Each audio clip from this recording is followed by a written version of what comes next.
কেমন আছেন সিয়াম? আলহামদুলিল্লাহ স্যার, ভালো আছি। আপনি কেমন আছেন? এই তো আলহামদুলিল্লাহ। আহ তাহলে আপনি ঢাকায় আছেন এখন নাকি? জি স্যার। আচ্ছা আচ্ছা, যাক আলহামদুলিল্লাহ। তো আমি ভাবতেছিলাম যে আপনার সাথেও আলোচনাটা করব। এর মধ্যে অলরেডি কয়েকজনের সাথে আলোচনা করলাম। তো আপনারে খুঁজতেছিলাম আর কি। হ্যাঁ, আপনি তো আমাকে অনলাইনে ছিলাম। অনলাইনে ছিলেন না, আচ্ছা অসুবিধা নাই। আমরা আলোচনাটা এখন শুরু করতে পারি। আহ তা আপনি যে এরিয়াতে আছেন ওইখানে কি অবস্থা এখন? সবাই সুস্থ আছে তো নাকি? সবাই স্যার সুস্থ আছে, কিন্তু স্যার আতঙ্কের মধ্যে আছে, কারণ এখন তো খুব ভয়াবহ অবস্থা। হ্যাঁ, সিচুয়েশনটা খুবই ক্রিটিক্যাল যাচ্ছে। যাই হোক, এর মধ্যে আপনি সুস্থ আছেন এটা একটা ভালো বিষয়, এবং সুস্থ থাকার জন্য একটু সাবধানে থাকতে হবে আর কি। হ্যাঁ, টিকা নিছেন? জি স্যার।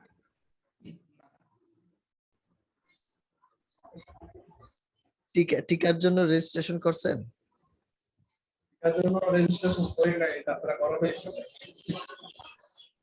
হম, এখন কারণ কিন্তু যারা টিকার জন্য রেজিস্ট্রেশন করে তারা তো বেশি টেনশনে থাকে। আচ্ছা আচ্ছা, বাকি আমাদের এদিকে যারা টিকা নিচ্ছে। না আসলে বিষয়টা আসলে এরকম না। হয়তো কিছু সংখ্যক ক্ষেত্রে মনে হয়েছে যে কিছু রিয়াকশন তৈরি হয়েছে, কিন্তু আলটিমেট সলিউশনে তো আপনার টিকা লাগবেই। হ্যাঁ, টিকার কিন্তু বিকল্প নাই। আহ, আর এখন সবাই হয়তো অ্যাগ্রেসিভ ভাবে আপনাকে বলছে না বা ই করতে বলছে না, কারণ হচ্ছে টিকা তো পর্যাপ্ত পরিমাণে নাই। সেখানে আপনি যদি কোনোভাবে কমিউনিকেশন করে নিয়ে নিতে পারেন এটা কিন্তু ভালো। এতদিন তো প্রথমে তো 35 ছিল, তারপরে 30 আসলো, 25, এবং এখন কিন্তু 18। সম্ভবত 8 আগস্ট থেকে 18 পর্যন্ত নিবে। হুম, ইভেন যাদের ন্যাশনাল আইডি নাই তাদেরকেও নিবে। আপনি ইন দ্য মিন টাইম সুরক্ষা অ্যাপের মাধ্যমে রেজিস্ট্রেশন করে আহ, নিয়ে মানে এটা না নেওয়াটাও এক ধরনের গোঁড়ামি হবে আর কি। হ্যাঁ, আমি ব্যক্তিগতভাবে নিজেও ঈদের আগেই রেজিস্ট্রেশন করছি। যদিও এখনো আমি মেসেজ পাইনি। মানে রেজিস্ট্রেশন করতে হয়, নিয়মটা হচ্ছে এরকম। তারপর মেসেজ পাইলে ওই মেসেজ অনুযায়ী যে টাইমটা আপনাকে দিব ওই টাইমে যে টিকাটা নিতে হয় আর কি। এটা হচ্ছে প্রসেস আর কি। তো আমার মনে হয় আপনি রেজিস্ট্রেশন করে ফেলেন, কারণ আলটিমেট সলিউশন যেটা আমি বলছি যে আলটিমেট সলিউশন তো আসলে টিকাতেই। এছাড়া আপনি কিভাবে শরীরে অ্যান্টিবডি ডেভেলপ করবেন বা ইয়ে করবেন? তো রিস্কের বাইরে কিন্তু আমরা কেউ না। হ্যাঁ, সবাই কিন্তু কম বেশি রিস্কের মধ্যেই আছি। আর আশেপাশেই আপনার পরিচিত অনেকেরই হয়তো আক্রান্ত হয়ে আছে। এমনও হতে পারে যে যে আক্রান্ত হয়েছে সে নিজেও জানে না যে সে আক্রান্ত হয়েছে। হ্যাঁ, এরকমও কিন্তু হয়েছে অনেক ক্ষেত্রে। তার হয়তো সেভাবে সিমটম আসে নাই, বা তার রোগ প্রতিরোধ ক্ষমতা অনেক ভালো ছিল, সে হয়তো রিকভারও করে ফেলছে। হ্যাঁ, এরকম হয়েছে কিন্তু। অস্বাভাবিক কিছু না।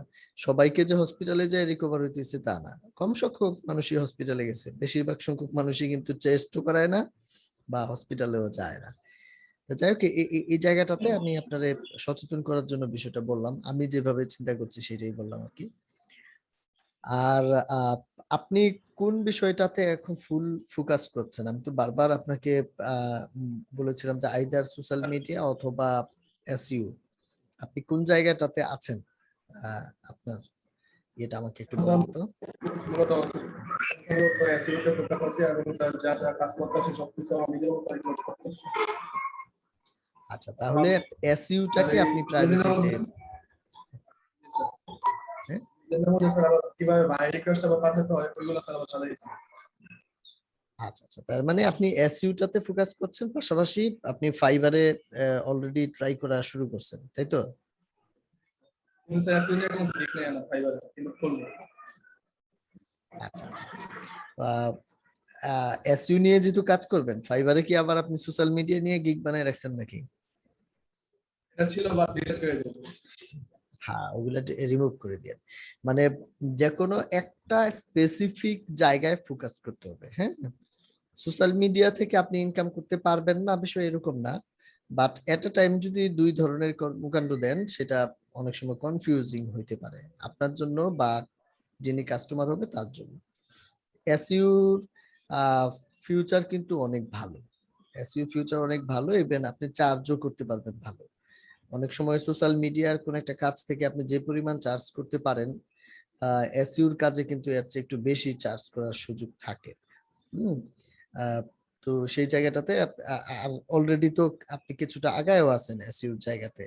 তো সেইখানে এখন যেটা করতে হবে, আপনি আগেও একবার আপনাকে এই সাজেশনটা দিয়েছিলাম। আপনি এটা কতটুকু ইমপ্লিমেন্টেশনে গেছেন জানি না, আমি আবার একটু মনে করাই, তারপর আপনার কাছ থেকে শুনি যে কতটুকু আপনি ইমপ্লিমেন্টেশনে গেছেন। সেটা হচ্ছে এসইও নিয়ে আপনি যে কাজ করবেন, এই এসইও নিয়ে কাজ করার ক্ষেত্রে আহ আপনার লার্নিংটা পারফেকশনে আসলো কিনা এটা আপনি কিভাবে বুঝবেন? ধরেন আপনি যদি সবগুলা ভিডিও ভালো করে দেখে থাকেন এসইও রিলেটেড, নিশ্চয়ই আপনি দেখছেন সবগুলাই। এছাড়াও যেহেতু ইন্টার্নশিপ প্রোগ্রামের মধ্য দিয়ে আমি ওই ভিডিওগুলার আলাদাভাবে আপনাদেরকে ব্যাখ্যাও করছি, even technical SEO, of page SEO কিছু টপিকস যেটা আমি এখনো অনলাইনে দেই নাই, সেই বিষয়গুলোও কিন্তু আপনার সাথে আলোচনা হয়েছে।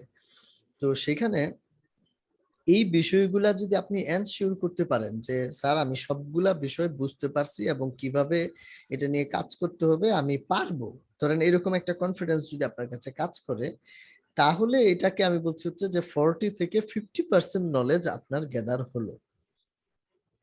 40 থেকে 50।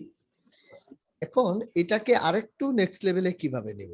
আপনার যে পার্সোনাল ওয়েবসাইটটা আপনি অলরেডি তৈরি করায় হাত দিছেন, সেই ওয়েবসাইটের মধ্যে এবার আপনার নলেজ গুলাকে ইমপ্লিমেন্ট করতে হবে। যদি আপনি ইমপ্লিমেন্ট করতে পারেন, তাহলে ধরা যায় যে ওই বিষয়ক আরো 20%, অর্থাৎ ধরেন 50 থেকে 70% আপনি পৌঁছালেন। দেন আপনি আরো সামনের দিকে কিভাবে আগাবেন সেই জায়গাটাতে আরো 15-20 মার্ক যদি আপনি পেতে চান, যেই কাজগুলো আপনি শিখলেন এবং নিজের ওয়েবসাইটে প্রয়োগ করলেন, এই ধরনের কাজ কোন একটা ক্লায়েন্টের ওয়েবসাইটে ক্লায়েন্টের কাছ থেকে কাজ নিয়ে আপনি সেইখানে যদি ইমপ্লিমেন্ট করতে পারেন, তাহলে সেটাকে আমি বলছি যে বাকি আরো 15-20%, অর্থাৎ 85 থেকে 90% কাজ বা আপনি পারেন এবং কনফিডেন্সের জায়গাটাতে আপনি নিতে পারেন। এখন যতক্ষণ পর্যন্ত নিজের ওয়েবসাইটে করবেন না বা ক্লায়েন্টের ওয়েবসাইটে করবেন না, আসলে কিন্তু 40-50% এর উপরে আপনি যেতে পারছেন না।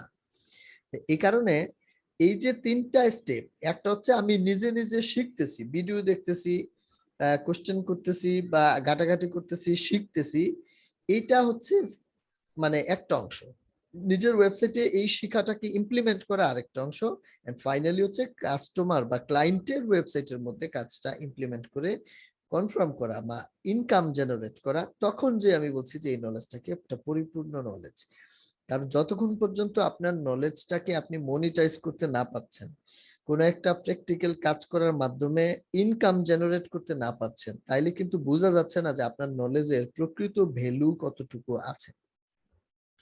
হ্যাঁ, অনেক নলেজই আমাদের কাছে থাকে যেটা আমাদের কাজে লাগে না। কোন নলেজ যদি কাজে না লাগানো যায় বা না লাগে, তাহলে ওইটা তো অনেকটা ওই পুঁথিগত বিদ্যার মতো। হ্যাঁ, পুঁথিগত বিদ্যা পরহস্তে ধন নহে ধন, হলে প্রয়োজন, এরকম একটা কথা আছে না, প্রবাদ আছে না? তো আমাদের নলেজটা যেন এমন না হয় যে আমরা জানছি অনেক কিছুই কিন্তু সেটাকে আমরা ইমপ্লিমেন্ট করতে পারছি না বা ক্লায়েন্ট বেজে আমরা কাজ করতে পারতেছি না, তাহলে সেটাকে কিন্তু আমরা পরিপূর্ণ নলেজ বলতে পারছি না। তো এই আলোচনাটা আগেও আমি আরো বিভিন্ন ভাবে আপনাদেরকে বোঝানোর চেষ্টা করছি। এখন আপনি আমাকে বলেন যে আপনি নিজেকে কোন জায়গায় মূল্যায়ন করতেছেন, যে আপনি কোন অবস্থায় আছেন এসইউর সবগুলা বিষয় সম্পর্কে। আপনার কি প্রথম পার্ট যেটা 40-50% এর, ওই জায়গায় আপনি কি মোটামুটি সবগুলা বিষয় কভার করতে পারছেন বা আপনার কাছে মনে হয় যে আপনি পারবেন ওই বিষয়গুলা? স্যার 40-50% বলতে অন পেজ আছে আর টেকনিক্যাল আছে ওটা টোটালি শেষ। আর স্যার এখন যেটা কি অফ পেজ আছে যেটা প্র্যাকটিক্যাল ওটা স্যার এখনো করা হয়নি। আচ্ছা আচ্ছা, এই ক্ষেত্রেও আমি আপনাকে একটা হেল্প করতে পারি। আহ সেটা হচ্ছে যে মার্কেট প্লেসে কাজ করা আর নিজস্ব একটা ওয়েবসাইটের উপরে কাজ করা, দুইটার মধ্যে কিন্তু একটা ডিফারেন্স আছে। মার্কেট প্লেসে কাজ করা মানে তো একটা ওয়ান কাইন্ড অফ জব করা, তাই না? ফ্রিল্যান্সিং জব, আমি লোকাল কোনো প্রতিষ্ঠানে না করে ফ্রিল্যান্সিং জব করলাম। লোকাল প্রতিষ্ঠানে জব করেন আর ইন্টারন্যাশনাল প্রতিষ্ঠানে ফ্রিল্যান্সিং স্টাইলে জব করেন, দুইটার ক্ষেত্রে একটা সুবিধা হচ্ছে যে আপনি কোনো একটা স্পেসিফিক টাস্ক নিয়ে ওই কাজটাই শুধু করতে পারবেন। যেমন ধরেন আপনি যদি চান যে আমি শুধু টেকনিক্যাল এসইও নিয়ে কাজ করব, আমি আর অন্য কোনো এসইও নিয়ে কাজ করব না, এটা কিন্তু সম্ভব। কারণ সেক্ষেত্রে আপনি করবেন কি, আপনি টেকনিক্যাল এসইওর উপরে গিগ তৈরি করবেন, বিভিন্ন অ্যাঙ্গেলে একটা দুইটা তিনটা গিগ আপনি টেকনিক্যাল এসইওর উপরে করলেন। তাহলে আপনি অফারই করছেন মানুষকে টেকনিক্যাল এসইও, এবং ক্লায়েন্টরা আপনার সাথে কমিউনিকেশন করে তো টেকনিক্যাল এসইওর কাজই আপনাকে দিবে। তাহলে আপনার কিন্তু অফ পেজ না জানা থাকলেও আপনি কিন্তু টেকনিক্যাল এসইও কাজগুলা কিন্তু সার্ভিস প্রোভাইড করতে পারছেন। এটা দিয়েও কিন্তু বিজনেস করে ভালো করা সম্ভব, অসম্ভব কিন্তু না। আবার ধরেন আপনি চাচ্ছেন যে আমি শুধু কিওয়ার্ড রিসার্চ নিয়ে করব, তাহলে আপনি টেকনিক্যাল এসইও না জানলেও খুব বেশি সমস্যা হবে না। না জানা মানে তো এই না যে আমি কিছুই জানি না, মানে আমি মোটামুটি জানি কিন্তু আমি এক্সপার্ট হয়তো না ওই টপিকসে, কিন্তু আমি কিওয়ার্ড রিসার্চে এক্সপার্ট, বা আমি টেকনিক্যাল রিসার্চে এক্সপার্ট, টেকনিক্যাল এসইও তে হয়তো আমি অফ পেজে খুব একটা এক্সপার্ট না। তাহলে ফ্রিল্যান্সিং অথবা জবের ক্ষেত্রে এই সুবিধাটা আছে যে স্পেসিফিক কোন একটা জায়গায় করা যায়। কিন্তু ধরেন যদি এমন হতো যে আপনি একটা ওয়েবসাইট নিজের জন্য তৈরি করেন, নিজের কোন একটা বিজনেসের জন্য করলেন, বা আপনি ধরেন এফিলিয়েটের জন্য করলেন, এখন এটার ক্লায়েন্ট কে? আপনি নিজেই তো এটার ক্লায়েন্ট। মানে ওয়েবসাইটটা একটা পূর্ণাঙ্গ বিষয়, কিন্তু এখন ওই ওয়েবসাইট করার জন্য আপনাকে কিওয়ার্ড রিসার্চে কে হেল্প করবে? কারণ আপনার তো কোনো এমপ্লয়ি নাই, তাহলে আপনার নিজেরই করতে হচ্ছে। ওই ওয়েবসাইটের অন পেজ অপটিমাইজেশন কে করবে? আপনাকেই করতে হচ্ছে। ওই ওয়েবসাইটে আর্টিকেল কে লিখবে? আপনাকেই লিখতে হচ্ছে। ওই ওয়েবসাইটের অফ পেজ ব্যাকলিংকিং কে করবে? আপনাকেই করতে হচ্ছে। ওই ওয়েবসাইটের টেকনিক্যাল এসইও কে করবে? আপনাকেই করতে হচ্ছে। তার মানে আপনি কিন্তু ওইখানে ওয়ান ম্যান আর্মি। তাহলে নিজস্ব বিজনেস অথবা নিজের ওয়েবসাইটকে যদি আমি বিজনেস হিসাবে চিন্তা করি, সেইটা নিয়ে যদি আমরা আগাইতে চাই, তাহলে কিন্তু আমাদের মোটামুটি আহ মানে সবগুলা বিষয়ই কিন্তু কম বেশি আমাদের আইডিয়া থাকতে হবে। আদারওয়াইজ আমাদেরকে কিন্তু কাউকে না কাউকে হায়ার করতে হবে। ধরেন ফর এক্সাম্পল, আপনি আর্টিকেল রাইটিং পারেন না, বা আর্টিকেল রাইটিং এ আপনি খুব একটা ভালো না, তাহলে সেই ক্ষেত্রে আপনি যদি অ্যামাজন এফিলিয়েটের মতো একটা কাজ করতে চান, বা আপনি ধরেন ব্লগিং টাইপেরই একটা ওয়েবসাইট নিয়ে কাজ করবেন, তাহলে তো আপনার আর্টিকেল সামওয়ান এলস এর কাছ থেকে রাইট করে নিয়ে আসতে হবে। বাকি বিষয়গুলো আপনি পারেন, আপনি করবেন। বা আপনি শুধু রিসার্চ করবেন, টেকনিক্যাল এসইও করবেন, তাহলে অফ পেজ ব্যাকলিংকের জন্য কাউকে হায়ার করতে হবে, আর্টিকেলের জন্য কাউকে হায়ার করতে হবে। এখন নতুন অবস্থায় নতুন বিজনেস যারা স্টার্ট করে আপনার মতো, তাদের তো অনেক বেশি ইনভেস্টমেন্ট থাকে না যে আমি অন্য কাউকে হায়ার করে তার দিয়ে আমি করাবো। এই কারণে স্টার্টিংটা ফ্রিল্যান্সিং দিয়ে হওয়াটাকে আমি কিন্তু পজিটিভ বিষয় বলে মনে করি। কারণ হচ্ছে কি, যে যেহেতু এখন আপনি একাই সবকিছু করবেন, এই জায়গাটা আসতে আরেকটু সময় লাগবে। তো সেই সময়টা আপনি ফ্রিল্যান্সিং করার মাধ্যমে এক্সপিরিয়েন্সও কিছু গ্যাদার করতে পারেন, পাশাপাশি যে কোনো একটা বিজনেস দাঁড় করান, যদি আপনি সেটা ফিজিক্যাল বিজনেস হোক, সেটা অনলাইনের মধ্য দিয়ে বিজনেস হোক, অথবা ধরেন ই কমার্স হোক, অথবা আপনি অ্যামাজন এফিলিয়েট টাইপের হোক, হোয়াট এভার টাইপের বিজনেস টাইপের যদি কোনো একটা কিছু আপনি করতে চান, তাহলে ইনভেস্টমেন্ট কিন্তু লাগবে। কারণ সেটা আপনার বিজনেস, ইনভেস্ট কে করবে? আপনাকেই করতে হবে। তাহলে দুইটা বিষয় এখানে রিকোয়ারমেন্ট দাঁড়ায় আপনার মতো যারা আছেন, এই এই সিচুয়েশনে যারা আছেন তাদের জন্য, যে একটা হচ্ছে আপনার যে নলেজটা আছে এইটাকে ওয়েল টেস্টেড করে, ওই যে আমি শিখলাম আমার ওয়েবসাইটে করলাম, আপনি কিন্তু এই জায়গায় আছেন, আমি শিখলাম এবং আমার ওয়েবসাইটে করলাম, কিন্তু ক্লায়েন্টের ওয়েবসাইটে করা হয় নাই। তাহলে এখন ফাইবার থেকে একটা ক্লায়েন্ট নিয়ে ক্লায়েন্টের ওয়েবসাইটে করলে আপনার নলেজটার একটা পরিপূর্ণতার জায়গায় গেল, মানে একটা টেস্টেড হইলো। ধরেন আপনি সামওয়ান এলস এর কাজটা কইরা দিয়ে তারপর সেখান থেকে আপনি ধরেন $50 পাইছেন এবং ভালো একটা ফিডব্যাক পাইছেন, তাহলে কিন্তু আপনার একটা কনফিডেন্স কাজ করবে যে না, আমি যে কাজ শিখলাম, আমি যে কাজ করতেছি, এই কাজের ভ্যালু একজন হইলেও করলো, এবং যেহেতু 5 স্টার দিছে, ভালো ফিডব্যাক দিছে, তার মানে আমি হয়তো পারতেছি। একটু প্রাইমারি একটা কনফিডেন্স কিন্তু আপনার মধ্যে আসবে। এইটা আপনার নলেজের এবং কাজ আপনি যে পারেন, এই কনফিডেন্সের একটা পরিপূর্ণতা আপনাকে নিয়ে এসে দেবে। সাথে $50 তো আপনার কাছে আসছে নাকি? তো এভাবে করে যদি 10, 15টা, 20টা, 50টা কাজ করা যায়, তাহলে আস্তে আস্তে আপনার কনফিডেন্স যেমন বাড়তেছে, সেই সাথে আপনার কাছে কিন্তু কিছু অর্থও আসতেছে। এবার কনফিডেন্সও বাড়ছে, কিছু অর্থও আসছে। একটা সার্টেন টাইম পর, ধরলাম আমি, ধরো ফর এক্সাম্পল আপনার রিকোয়ারমেন্ট কতটুকু, ফ্যামিলি থেকেই তো সাপোর্ট দিচ্ছে যেহেতু আপনি স্টুডেন্ট মানুষ, এন্ড আপনার রিকোয়ারমেন্ট কতটুকু হইতে পারে? আমার তো মনে হয় যে $200 আপনাকে যদি মাসে দেওয়া হয়, আপনি খরচ করাটা আপনার জন্য টাফ হয়ে যাবে এখন। হ্যাঁ, $200 তো কম না। 15-16 হাজার টাকা হাতের কাছে আসলে মোটামুটি তো এর চেয়ে বেশি আপনার আর কিসের খরচ এই মুহূর্তে। সেক্ষেত্রে আপনি যদি $500 কাজ করতে পারেন তাহলে তো $300 আপনার বেঁচে যাবে। হ্যাঁ, তাহলে বেঁচে যাওয়া অর্থ আপনি কি করছেন? ওই যে আপনার ফিউচারে বিজনেস করার প্ল্যান আছে, এই কারণে আপনি ওই $300 কি করছেন? জমাইছেন। যদি $800 করতে পারেন, $500 জমাইছেন। যদি $1000 করতে পারেন, তাহলে আপনি $600-700 হয়তোবা জমাইছেন। জমায়ে এখন কি করবেন? বিজনেস করতে পারছেন, বা আপনার যদি কোনো ড্রিম থেকে থাকে সেটা ফুলফিল করার জন্য আপনি একটা ক্যাপিটাল অ্যারেঞ্জ করছেন। এরকম একটা জায়গায় কিন্তু আপনি চিন্তা করছেন। তাহলে ফ্রিল্যান্সিংটা কি করবে এই মুহূর্তে? আপনাকে আপনার স্কিলটাকে ওয়েল টেস্টেড করা, একটা ভেরিফিকেশন বা একটা অ্যাটাস্টেশন দেওয়া যে সিয়াম যে কাজ শিখছে, সিয়ামের যে যোগ্যতা তৈরি হয়েছে সেটা কাজে লাগায় সে মনিটাইজ করতে পারতেছে। এটা আসলে বিষয়টাকে এমন না যে আপনি $50 পাওয়ার পর এটা অনলাইনের মাধ্যমে ছড়াইয়া দেওয়ার পর অনেকে যদি বলে যে হইছে তাইলে হইছে, বিষয় এরকম না। আপনি যদি তখনকার সময় কাউকে নাও বলেন, আপনি নিজে তো জানবেন যে আমি ইনকাম করলাম এবং আমি পারি। হ্যাঁ, আমার নলেজ কাজে লাগছে। তো এইটা আপনার ইনসাইটের যে কনফিডেন্স, এটা কিন্তু অনেক বেশি দরকার লাইফে বড় হওয়ার জন্য। মানুষরা যেই কনফিডেন্স দিবে সেটা তো হচ্ছে অনেক ক্ষেত্রেই হচ্ছে হাওয়ার উপরে বা ফেক কনফিডেন্স। কিন্তু আপনি নিজের থেকে ইনসাইড থেকে যে কনফিডেন্সটা গ্যাদার করতে পারবেন, গেইন করতে পারবেন, এটা কিন্তু আপনার লাইফকে অনেক দূর নিয়ে যাবে। তো এখানে এখন তাহলে যেটা করা দরকার, খুব সিরিয়াস ওয়েতে আপনার মার্কেট প্লেসে আপনি যে নলেজ গুলা শিখলেন এটাকে ইমপ্লিমেন্টেশনে যেতে হবে। এখন আপনি কিভাবে প্ল্যান করছেন যে কোন ওয়েতে আপনি মানে বা কোন ওয়েতে আপনি কাজগুলা নিতে চাচ্ছেন, অথবা কতদিনের মধ্যে আপনি ধারণা করতেছেন যে আপনি হয়তো আপনার ফার্স্ট কাজটা আপনি স্টার্ট করবেন বা একটা ইয়ে করবেন, এরকম কোনো প্ল্যানিং আপনার আছে বা চিন্তা ভাবনা আপনার আছে?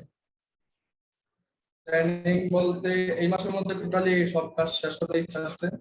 আর তাছাড়া আবার আরেকটা চিন্তাধারা আছে, যেমন আমি নিজে ডিরেক্ট ক্লায়েন্টকে নক দেবো এবং সেখান থেকে কাজ আনবো, এটা মার্কেট প্লেসে না।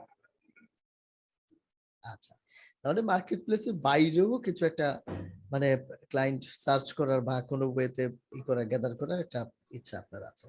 আচ্ছা, এই জায়গাতে আমি মানে সিমিলার টাইপের একটা চিন্তা সাজ্জাদ ভাইয়ের মধ্যে কিন্তু কাজ করে আমি দেখছি। এখন আপনারও ওই চিন্তাটা ওনার কাছ থেকে আসছে কিনা বা ওনাকে দেখে আসছে কিনা এটা আপনি ভালো বলতে পারেন, বা সামওয়ান এলস হয়তো আপনি দেখছেন যে লিঙ্কডইন বা এক্সওয়াইজেড বা আউটসাইড থেকে কাজ পাচ্ছে, লোকাল হতে পারে বা ইন্টারন্যাশনাল হতে পারে।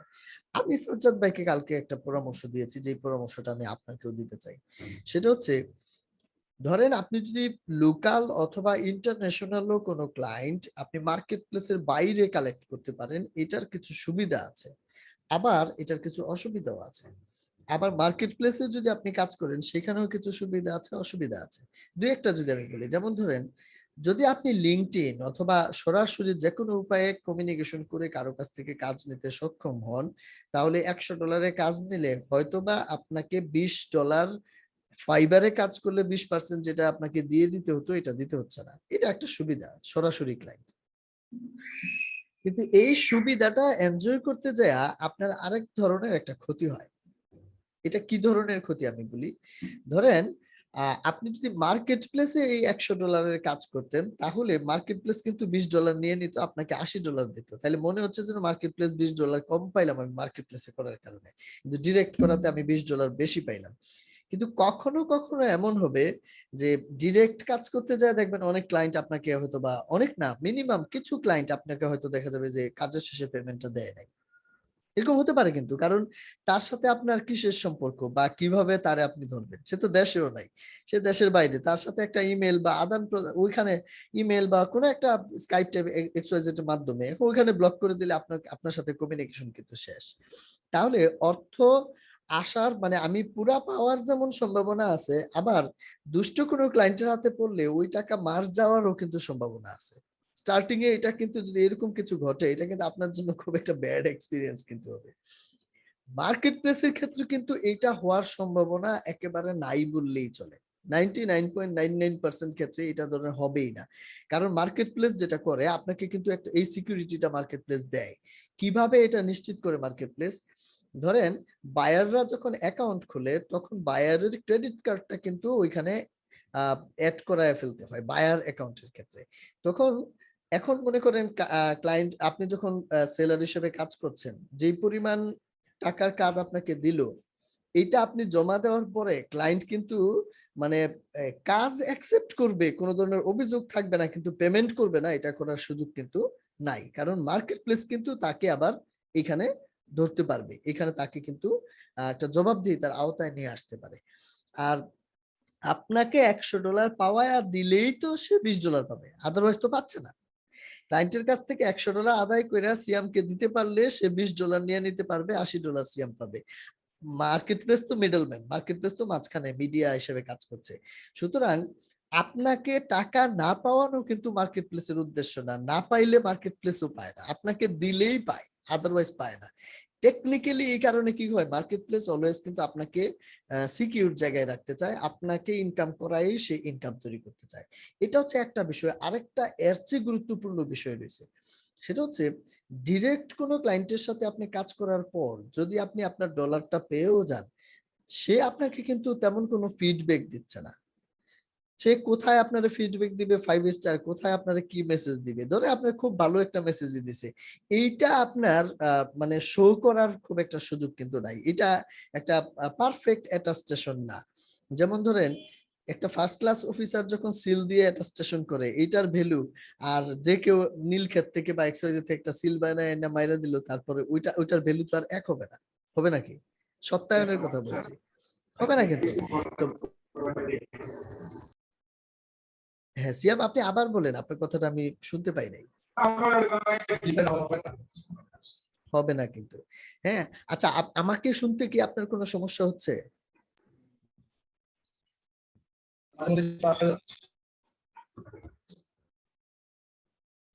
মানে আপনার ওখান থেকে আমি আমি একটু স্লোলি পাচ্ছি, আমাকে আপনি শুনতে পাচ্ছেন কিনা সঠিকভাবে এটা একটু আমাকে কনফার্ম করেন।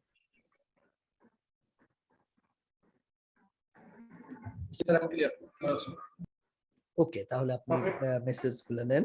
তাহলে যেটা বলছিলাম যে বাইরের ক্লায়েন্ট হয়তো অর্থ দিবে কিন্তু ফিডব্যাক দেওয়ার কিন্তু তার সুযোগ নাই, অথবা সে যদি আপনাকে কোনো ভালো একটা মেসেজ দেয়ও, এইটাকে অথেন্টিক ওয়েতে অন্য আরেকজন ক্লায়েন্টের সামনে তুলে ধরার তেমন কোনো সুযোগ কিন্তু নাই। অথচ মার্কেট প্লেসের মধ্যে যদি আপনি একটা $50 $100 হোয়াট এভার একটা কাজ করেন, সে কাজটা শেষ হওয়ার পরে যদি আপনাকে 5 স্টার দেয়, আপনাকে যদি ছোট্ট একটা লাইন লিখে পজিটিভ, এটা কিন্তু আপনার প্রোফাইলের ভ্যালু বাড়াচ্ছে। এবং এটা একটা ওয়েল এস্টাবলিশড জিনিস। যেমন ওই যে বলছি ফার্স্ট ক্লাস অফিসাররা সত্যায়ন করবে, এটা তার উপরে বর্তায়, এটা তার তার তার এই ক্ষমতা দেওয়া হয়েছে, বা এটা ওয়েল অ্যাকসেপ্টেন্স আছে এটার। কিভাবে মার্কেট প্লেসের ফিডব্যাকটার কিন্তু একটা সোসাইটিতে বলেন বা ইন্টারন্যাশনাল অন্যান্য জায়গায় কিন্তু একটা ওয়েল অ্যাকসেপ্টেন্স আছে। ধরেন আপনি যদি দেখান যে ফাইবারে আমার একটা প্রোফাইল আছে, এখানে আমার 50টা কাজ আছে, এখানে আমার বেশ কিছু স্টার আছে ভালো, এটার কিন্তু একটা ভ্যালু আছে। অন্য আরেকটা নতুন ক্লায়েন্ট কিন্তু ইজিলি এটাকে ভ্যালু দেয়, যে কারণে আপনি আরো অনেক বেশি কাজ পেতে আপনার কিন্তু সহজ হয়। একেবারে শুরুর দিকে আপনি আপনার মতো যারা শুরুর দিকে আছেন, তাদের কোনো অবস্থাতেই ফোকাস ভিন্ন কোনো জায়গায় না নিয়ে আমি মনে করি মার্কেট প্লেসে ফুল আপনাদের ফোকাস করা উচিত। এখন মার্কেট প্লেসের মধ্যেও আপওয়ার্ক আছে, ফাইবার আছে, বিভিন্ন মার্কেট প্লেস আছে, ফ্রিল্যান্সার ডট এক্সওয়াইজেড, বাট আমি আপনাদেরকে পরামর্শ দিব যে আপনি ফাইবারে ফোকাস করেন, কারণ ফাইবারে এখনকার সময় তুলনামূলকভাবে নতুনদের কাজ পাওয়ার জন্য এটা কিন্তু খুব ভালো একটা উপায়। আর যে কোনো একটা মার্কেট প্লেসে যখন আপনি কিছু কাজ পান, সেটা করে করে আপনি যখন জমা দেন, ইনকাম তৈরি করেন, আস্তে আস্তে আপনার কনফিডেন্স যেমন বাড়ে এবং মার্কেট প্লেসে কিভাবে কাজ করতে হয় এটা সম্পর্কে আইডিয়াও আপনার হয়ে যায়। তখন আপনি যদি চান যে আপনি আপওয়ার্কে কাজ করবেন বা অন্য কোনো একটা মার্কেট প্লেসেও আপনি একটা প্রোফাইল খুলে কাজ করবেন, আপনি কিন্তু করতে পারবেন, কারণ আকাশ পাতাল কোনো পার্থক্য কিন্তু নাই, প্রসেসটা তো এই। হয়তো প্রোফাইলের চেহারাটা একটু ভিন্ন হইতে পারে, হ্যাঁ, কিন্তু ফুল প্রসেসটা তো এটাই। আমি অ্যাপ্লাই করব অথবা গিগ তৈরি করব, ক্লায়েন্ট আমাকে নক দিবে, মেসেঞ্জারে যোগাযোগ করব, সেখানে নেগোসিয়েশন করব, ক্লায়েন্টের কাছ থেকে কাজটা নিব, কাজটা করব, জমা দিব, কাজ মানে পেমেন্ট নিব, ফিডব্যাক বা এই যে স্টার, এই তো ঘুরে ফিরে কিন্তু এই বিষয়গুলাই। এই কারণে যে কোনো একটা মার্কেট প্লেসে, যেমন যিনি ফেসবুক চালাইতে পারে তার জন্য টুইটার চালানো, লিঙ্কডইন চালানো কিন্তু অনেক কঠিন কোনো বিষয় না। অল্প কিছু চেঞ্জেস হয়তো আসে, হ্যাঁ অল্প কিছু চেঞ্জেস হয়তো আছে, বাট ওই চেঞ্জেস গুলা কিন্তু কাভার করাটা মানে এটার জন্য আবার আলাদা করে শিখতে হয় তা কিন্তু না, সে কিন্তু নিজে নিজেই কিন্তু বুঝে যেতে পারে যে এটা কিভাবে করবো। তো এই কারণে আপনি যদি ফাইবারে নিজের একটা ভালো প্রোফাইল তৈরি করতে সক্ষম হন, তাহলে দেখা যাবে যে আপনার নলেজের একটা প্রকৃত অ্যাটাস্টেশনও আসলো, কনফিডেন্সও বাড়লো, পাশাপাশি একটা ইনকামের লেভেলও আপনার তৈরি হলো। এখন বিষয় হচ্ছে তাহলে আমি বাইরের ক্লায়েন্টকে কি নিবই না? এখন হয়তো আপনি টেকনিক্যালি নিবেন না, কিন্তু একটা সময় নিবেন। কখন নিবেন আমি আপনার বলি। আমি আমার একটা এক্সপিরিয়েন্স আপনার সাথে শেয়ার করি। 2013, 14, 15, 16 আপনি জানেন যে এই 4টা বছর কিন্তু আমি আগেও মেবি শেয়ার করছিলাম যে 4 বছর কিন্তু ডেসপারেটলি আমি ফ্রিল্যান্সিং এর সাথে সম্পৃক্ত ছিলাম এবং খুবই ডেসপারেট আমি ফ্রিল্যান্সিং করতাম তৎকালীন সময়ে। তৎকালীন সময়ে আমার যারা ফ্রেন্ড সার্কেল বা আমার সাথে যারা কাজ করতো এরা জানে যে আমি একটা ডায়লগ দিতাম তখন সবাইকে, যে আমি ডেসপারেটলি ফ্রিল্যান্সিং করতেছি ফ্রিল্যান্সিংটাকে ছেড়ে দেওয়ার জন্য। মানে ডেসপারেটলি একটা মানুষ ফ্রিল্যান্সিং করতেছে ফ্রিল্যান্সিং ছেড়ে দেওয়ার জন্য। এটা মানে কেমন না বিষয়টা? মানে আপনি যদি কোনো একটা মেয়েকে যা বলেন যে আমি ডেসপারেটলি তোমাকে ভালোবাসি কারণ আগামী দিনে তোমার আমি ছেড়ে দেবো, তাহলে সে কি বলবে? সে বলবে এটা কেমন ভালোবাসা তোমার, তুমি ডেসপারেটলি আমার। তো এই জায়গাটা আমার ক্ষেত্রে যে চিন্তাটা ছিল সেটা ছিল যে আমার আলটিমেট গোল ছিল হচ্ছে আমি বিজনেস করব, মানে আমি ভিন্নভাবে আমার মনিটাইজেশনটা করব বা তৈরি হব। কিন্তু বিজনেস করতে গেলে আমার দরকার এক্সপিরিয়েন্স, বিজনেস তৈরি করতে গেলে আমার দরকার হচ্ছে কিছু অর্থ সঞ্চয়। তাহলে ডেসপারেটলি আমি ফ্রিল্যান্সিং করে আমার কিছু এক্সপিরিয়েন্স আমি গ্যাদার করব এবং কিছু অর্থ আমি গ্যাদার করব, যেটা দিয়ে আমি হচ্ছে আমার বিজনেসটাকে এস্টাবলিশ করব। ফ্রিল্যান্সিংও কিন্তু একটা সময় এসে আপনার জন্য বিজনেস হতে পারে। জেনারেলি ফ্রিল্যান্সিংটা কিন্তু জব, কিন্তু ফ্রিল্যান্সিং কখন বিজনেস? ধরেন আপনি কাজ করছেন 1-2 বছর, ধরেন আপনি ডেসপারেটলি ফ্রিল্যান্সিং করলেন। এখন 2 বছর কাজ করতে যে আপনার অন্তত 30-40টা 50টা 100টা ক্লায়েন্টের সাথে আপনার কাজ হবে। আমি এভারেজে ধরি যে 50টা ক্লায়েন্টের সাথে আপনি কাজ করছেন, ভিন্ন ভিন্ন 50টা ক্লায়েন্টে আপনি হয়তো টোটাল কাজ আরো বেশি করছেন, 150-200 কাজ হয়তো করছেন, আপনি ইনকাম করছেন অনেক, কিন্তু ক্লায়েন্ট একই ক্লায়েন্ট বারবার দিচ্ছে এরকম কিছু কাজও থাকবে। তো সেই হিসেবে 50টা ক্লায়েন্ট যদি আপনার থাকে, এবার খেয়াল করেন এদের সাথে যাদের সাথে আপনি একের অধিক কাজ করছেন এই ক্লায়েন্টদের সাথে আপনার কি একটা সুসম্পর্ক তৈরি হয়ে গেছে না? একটা আস্থার জায়গা তৈরি হয়ে গেছে না? ওরা তো এখন রিলাই করতে পারে আপনার উপরে। শুরুর দিন আপনাকে তারা চিনতো না, আপনিও তাকে চিনতেন না, একটা কাজের পর সাকসেসফুলি হয়েছে, ফিডব্যাক ভালো আসছে, সেকেন্ড কাজ দিছে আবার করছেন, তাদেরও কিন্তু আপনার উপর কনফিডেন্স আসছে, আপনারও কিন্তু তার উপরে কনফিডেন্স আসছে। এরকম ভাবে যখন লম্বা সময় যাবত কেউ ফ্রিল্যান্সিং করতে থাকে তার সাথে কিন্তু কিছু ক্লায়েন্টের একটা সুসম্পর্ক তৈরি হয়ে যায়। দেন নানান কারণেই দেখা যায় ওই ক্লায়েন্টের সাথে হয়তো ইমেইল বা স্কাইপ এরকম বাইরের টুল দিয়ে কিন্তু কমিউনিকেশন শুরু হয়। যখন কনফিডেন্স লেভেল হাই আপনার প্রতি তার এবং তার প্রতিও আপনার, তখন আপনি কিন্তু কিছু ক্লায়েন্টকে পেয়ে যাবেন। 50 ক্লায়েন্ট থেকে হয়তো 5-7টা 10টা ক্লায়েন্টকে আপনি পেয়ে যাবেন যারা হয়তো আপনার সাথে ডিরেক্ট কাজ করতে আগ্রহী। অনেক সময় মার্কেট প্লেস ছাড়াও তারা আপনাকে হায়ার করে। এই যে একটা আস্থার জায়গায় যে ক্লায়েন্টদেরকে আপনি পাইলেন, এদের কাছ থেকে এখন আর মার্কেট প্লেসে না ঢুকলেও আপনি কাজ পান। এটা কিন্তু তখনকার সময় ঘটবে, যেটা আমার সাথে ঘটে। আমি এখনো এই যে আপনাদের মেবি ইন্টার্নশিপের মাঝখানে আমি একদিন বলতেছিলাম যে আমি প্রায় 8টা ওয়েবসাইটের স্পিড অপটিমাইজেশনের কাজ করতেছিলাম। মনে আছে কিনা আপনার? এই 8টা ওয়েবসাইটের যে স্পিড অপটিমাইজেশনের কাজ, এই ক্লায়েন্টটা কিন্তু 2014 সালের ক্লায়েন্ট। আজকে হচ্ছে 21 সাল। তো 14 সালের ওই ক্লায়েন্ট এখনো যে কন্টিনিউয়াসলি বিভিন্ন সময় আমাদেরকে কাজ প্রোভাইড করছে, কারণ সে হচ্ছে একটা এজেন্সি আর কি, আমেরিকা সে একটা এজেন্সি। এখন সে কাজগুলো আমাদেরকে দিয়ে করায়। তার আরো অনেক ডেভেলপার বা আরো অনেক ধরনের মার্কেটিং এর পিপল আছে, বাট সে আমাদেরকে কিছু কাজ দেয় নিয়মিতই।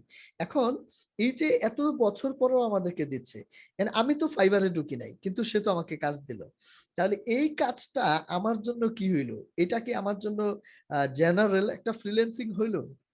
তা কিন্তু না। হ্যাঁ, তার কাছ থেকে কিন্তু কাজটা আমি পাইলাম, ডিরেক্ট পাইলাম। এখন বিজনেসে পরিণত হচ্ছে কখন? এই যে আমি ডিরেক্ট কাজ পাচ্ছি, ওয়ান কাইন্ড অফ বিজনেসে পরিণত হইলো। এরপরে দেখা গেল যে আমি 8টা কাজের জায়গায় ধরুন আমি 16টা কাজ পেয়ে গেছি। ধরুন আমি কাজ করতে পারবো 8টা, আমার একটা সীমাবদ্ধতা তো আছে সময়ের। তাহলে 16টা কাজ পেয়ে গেছি, তাহলে বাকি 8টা কাজ যদি আমি 2টা সিয়ামকে দিয়ে করাই, 2টা সাজ্জাদকে দিয়ে করাই, 2টা ইয়াসিনকে দিয়ে করাই, তাহলে সেইখান থেকে আমি ধরেন ওই 8টা কাজে $800 পাইছি, আমি আপনাদেরকে 50% দিলাম, আর $400 আমি রেখে দিলাম, আমার বিজনেস হইলো কিনা? তাহলে এই বিজনেসটা আমি কখন করতে পারবো? যখন আমার কাছে পর্যাপ্ত পরিমাণ কাজ আছে, তখন কিন্তু আমি করতে পারবো। ইভেন মার্কেট প্লেসে রানিং অবস্থায়ও কিন্তু আমি এটা করতে পারবো, যে মার্কেট প্লেসে রানিং আছি, আমার কাছে এত পরিমাণ কাজ আসতেছে, যে কাজ কিছু কাজ আমি করতে পারতেছি, কিছু কাজ আমি অন্যদেরকে দিয়ে করায় নিচ্ছি, আমার সহপাঠীদের দিয়ে নেওয়া, বা আমার কোনো একটা টিমও যদি থাকে, একটা সার্টেন টাইম পরে আস্তে আস্তে তৈরি হয়ে যাবে, সেই তাদেরকে নিয়ে আমি করায় দিচ্ছি। তাহলে কি হলো, তাদেরকে আমি একটা অংশ দিচ্ছি, বাকি অংশটা আমার কাছে থাকছে। তার মানে আমি এট এ টাইম ফ্রিল্যান্সিংও করছি, আবার সাথে সাথে আমি বিজনেস, অর্থাৎ আমি এজেন্সির মতো অ্যাটিটিউডও করতেছি।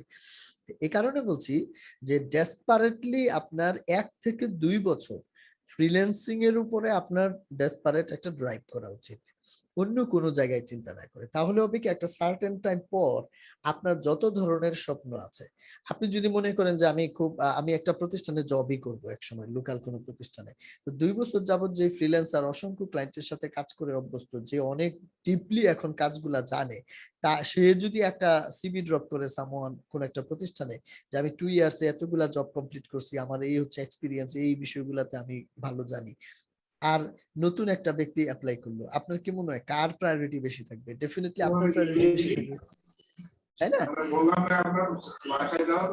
এক্স্যাক্টলি। তাহলে জবেরও আপনার ডিমান্ড তৈরি হবে এক্সপিরিয়েন্সের কারণে।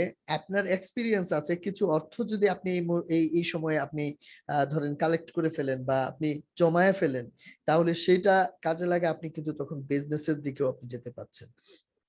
আর ফ্রিল্যান্সিং এর আরেকটা বড় বিউটি যেটা আপনার কাজে লাগছে, সেটা হচ্ছে যেহেতু আপনি স্টুডেন্ট মানুষ, আপনার মেইন প্রায়োরিটি কিন্তু হওয়া উচিত পড়াশোনা, আপনার যে মেইন স্ট্রিম পড়াশোনা। ডিজিটাল মার্কেটিং এর পড়াশোনাও একটা পড়াশোনা, বাট আপনার মেইন স্ট্রিম সাবজেক্টিভ যে পড়াশোনা, এটারও কিন্তু দরকার আছে।